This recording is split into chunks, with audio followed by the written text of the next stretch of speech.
विषत अवस्था बम्बा में पड़ा हुआ मिला हेयर ड्रेसर का शव, महिला सहित 4 लोगों ने की है हत्या। जीजा साले मिलकर करते थे हेयर ड्रेसर का काम, अचानक घर से हुआ था गायब, लिखी थी गुमशुदगी की रिपोर्ट। थाना किसनी पुलिस ने किया था अभियोग दर्ज।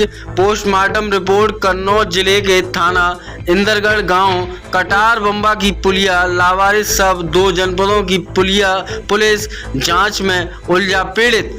थाना किसनी क्षेत्र के गांव का हुसैनपुर की है पूरी घटना के, वहीं क्या कुछ कहना था पीड़ित का, आपसे हम सुनिए bureau report UB24।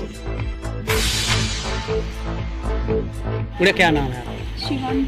Shivani sir. क्या घटना हुई है? जी सर, मेरा भाई 14 तारीख को रात्रि 9:30 बजे अचानक गायब हो गया। अपनी बहन दीदी जी का यहाँ पे रहता था कुशमरा में। उसके बाद हमने 15 तारीख को गुमशुदगी की रिपोर्ट थाना किशनी में दर्ज करवाई गई। उसके बाद पुलिस द्वारा कोई एक्शन नहीं लिया गया।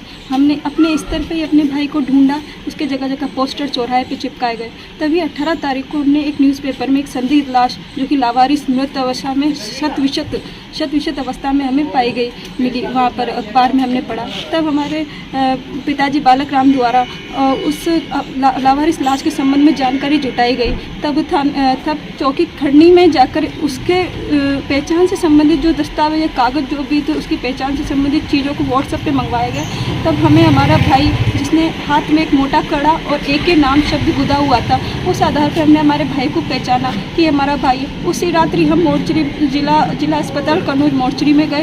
हमने हमारे भाई का शव देखना चाहा तो पुलिस अस्पताल कर्मियों द्वारा ये कहा गया कि आप अगली सुबह आइए। जब हम अगली सुबह 19 तारीख को गए तो हमें पता चला कि हमारे भाई का, क्या लगता है आपके भाई के साथ क्या हुआ? हमारे भाई की हत्या की गई है सर, और ये एक सोची समझी साजिश के तहत की गई है सर। आपके भाई की हत्या क्यों की जाए? सर उसकी 2-3 महीने पहले कुछ दोस्तों से लड़ाई झगड़ा भी हुआ था सर। किस बात को लेकर? सर ये किसी मतलब दोस्त था, उसके किसी ने मार दिया था, तो वो भैया बचाव करने गया था तो उसने उसके धक्का मार दिया। ऐसे ही कुछ विवाद हुआ था। क्या लगता है आपको क्या रही होगी? सर मेरे भाई को ले जाया गया है, उसे 2-3 लोगों द्वारा ले जाया गया, पूरी प्लानिंग करके उसका मर्डर किया गया है सर। पुलिस अधीक्षक से अभी मिले थे क्या? पुलिस अधीक्षक से हमने सब जगह आस करी, सब थानाधिकारी के पास गए, किशनी के पास गए, उन्होंने कोई एक्शन नहीं लिया सर। एक अमानवीय व्यवहार दिखाया है। मतलब ये मान लो कि अपराधियों में तो विश्वास और आम जन में खौफ पैदा करने वाला हमें एक रूप दिखाया सर। उससे हम परेशान होकर हमने जगह जगह जहाँ पर भी हमें जन सुनवाई का आज से मिले हैं तो क्या साहब ने फोन करा है, थानाधिकारी किशनी को लताड़ लगाई है कि आप लोग क्या कर रहे हो, आपने इतना बड़ा मैटर हो गया, मेरे संज्ञान में ये चीज़ बात डाली क्यों नहीं आप लोग? क्या FIR के आदेश दिए? सर ये तो पता नहीं है सर FIR के आदेश दिए या नहीं दिए, लेकिन जब हम थानाधिकारी किशनी के पास गए थे तो उसने हमसे यही बोला था कि जब हमारे वरिष्ठ अधिकारी हमसे बोलेंगे, उनके बोलने पर, उनके करने पर, पूछने पर जो वो बोलेंगे तभी हम FIR दर्ज करेंगे, वरना हम नहीं दर्ज करेंगे। क्या आज पुलिस अधीक्षक ने FIR के आदेश दिए?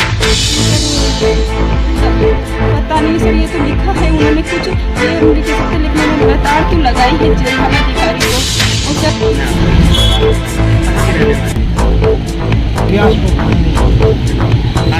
मैंने कार्यालय पहुँचे हैं सर, मेरे बेटे का कत्ल हुआ है। उसके पीछे जो किशनी और कुशमरा थाने में सब जगह हम परेशान हो गए रिपोर्ट करते करते, कहीं मेरी सुनवाई नहीं हो रही है। तब मैं SP साहब के कार्यालय आया। क्या घटना हुई थी आपके बेटे के साथ? हमारे बेटे को दरवाजे से, हमारी बिटिया के दरवाजे से पकड़ लिया और फिर गायब कर दिया, पता नहीं लगा। फिर कहाँ मिले हैं मृत? 3 दिन तक हमने उसको ढूंढा। उसके बाद हमें अखबार के द्वारा पता लगा। जब हमने अखबार में पढ़ा शाम को 5:30 बजे कि कोई शव निकला है, पुलिस ने निकाला, इंदरगढ़ की पुलिस ने। तब ये खबर सुन के मैं अपनी चौकी खड़नी पहुंचा, पुलिस चौकी। वहाँ हमने अच्छा, अभी SP साहब से मिलके आए थे तो उन्होंने क्या कहा?